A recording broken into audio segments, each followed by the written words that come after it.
Before we get started, don't forget to subscribe to us on YouTube, Apple Music and Spotify, where you can find all episodes of our podcast, which goes out live every Friday, usually at 10:30 a.m. It's a bit different this week because of the whole Oslo thing. We also have a TikTok and a Patreon, where you can now find exclusive live streams which have behind the scenes content of our Chronically Online series, which is presented and written by me. So I'm going to try and plug it at every opportunity I have. So our first topic this week, Lucian and Emily, what has made you abandon the podcast this week and go all the way to Norway? Well, I think I can help with can we just deal with shot this? of an empty chair, Yeah, and then an young empty chair. AI-eyed Lucian with his guitar. Yeah. Well, I can report that we have been attending the Internet Governance Forum. It's the 20th anniversary of the IGF, as it's known, and it's been wonderfully hosted here by the Norwegian government in Oslo, just outside Oslo. And all of these sort of big milestone anniversaries make one reflect. And there's been a lot of reflection this week about, the impact of the IGF and what does it mean 20 years on. And for me, I was on the original multi-stakeholder advisory group back in the day in 2006 to 2012. And so a lot of the old timers like me turned up again. And so it was like a kind of school reunion in a way, and lots of reflection on things, as well as a lot of really great sessions. So can you just, for anyone who's kind of unfamiliar with the internet policy world, if you can imagine being unfamiliar with such a riveting and engaging scene, could you just explain what is the Internet Governance Forum? What is its purpose, and what effect does it have for just the everyday person using the internet?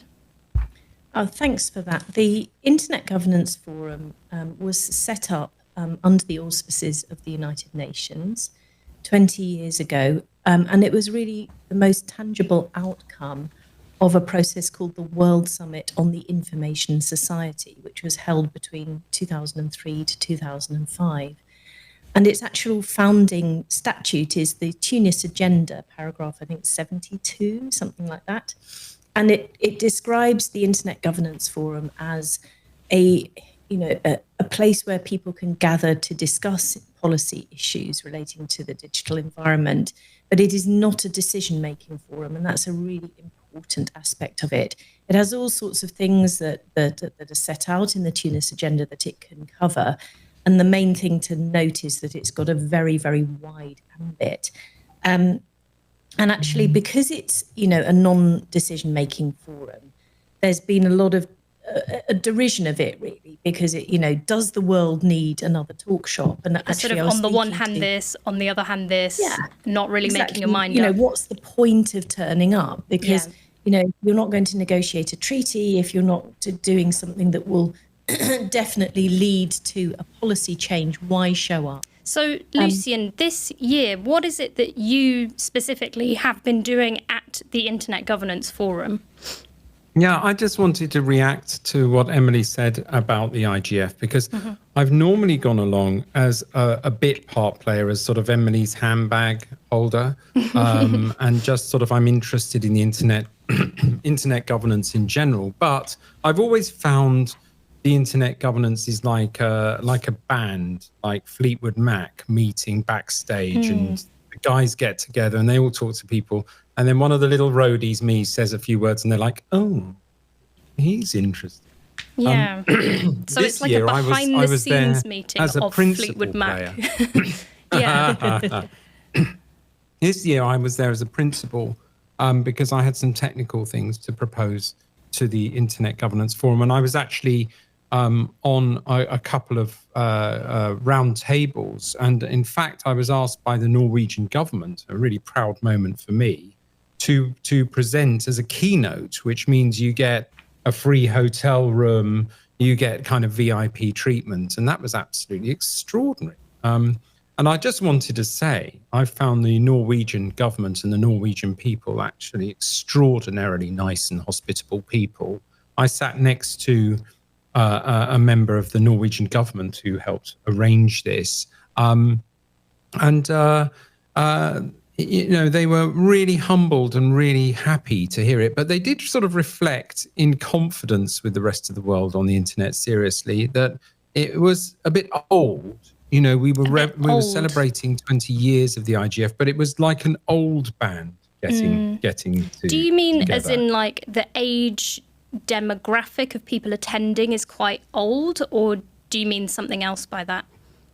I think it's the atmosphere of the whole show. Yeah. It feels like a bunch of people who have been doing stuff for 20 years and the internet is kind of moving on. And I think there's a sense of urgency around that. There's a sense of and there's this thing called WSIS plus 20, which means 20 years on from the World Summit or something, where they're all talking about the next generation of the IGF. And I notably, I felt the voices of young people and technologists like myself are pretty absent. I mean, what do you think we can do to address that?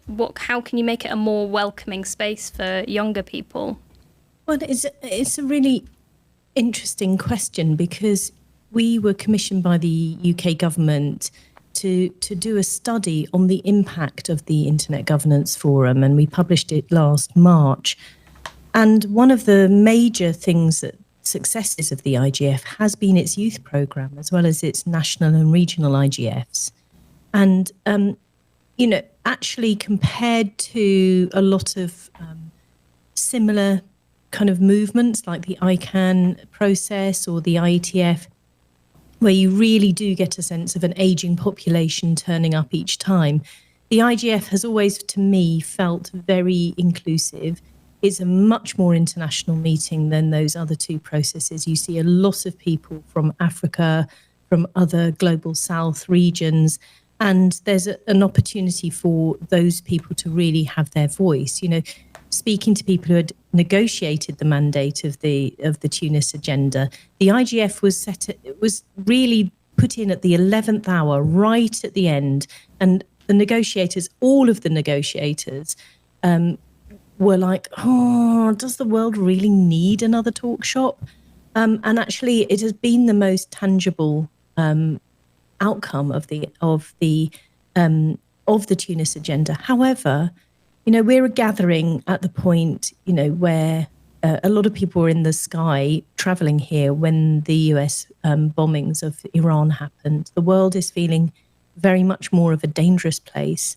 There's a lot more pessimism about the harms of technology, the divided nature of societies, and a lot of people are reflecting, did technology do that?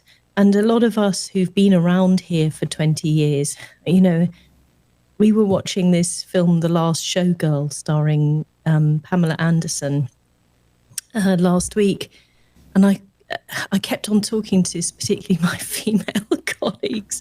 And we were like, we feel like Pamela Anderson in The Last Showgirl. In that film, she's in a show in Vegas. She's a dancer in a glamour show in Vegas. Not that the IGF is at all glamorous, by the way.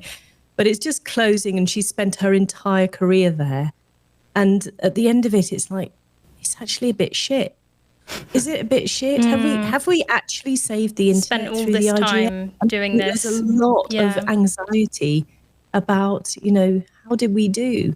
How's the internet doing? So our next topic that I want to kind of bridge to is AI therapists. But before that, it's time for our guilty pleasure online.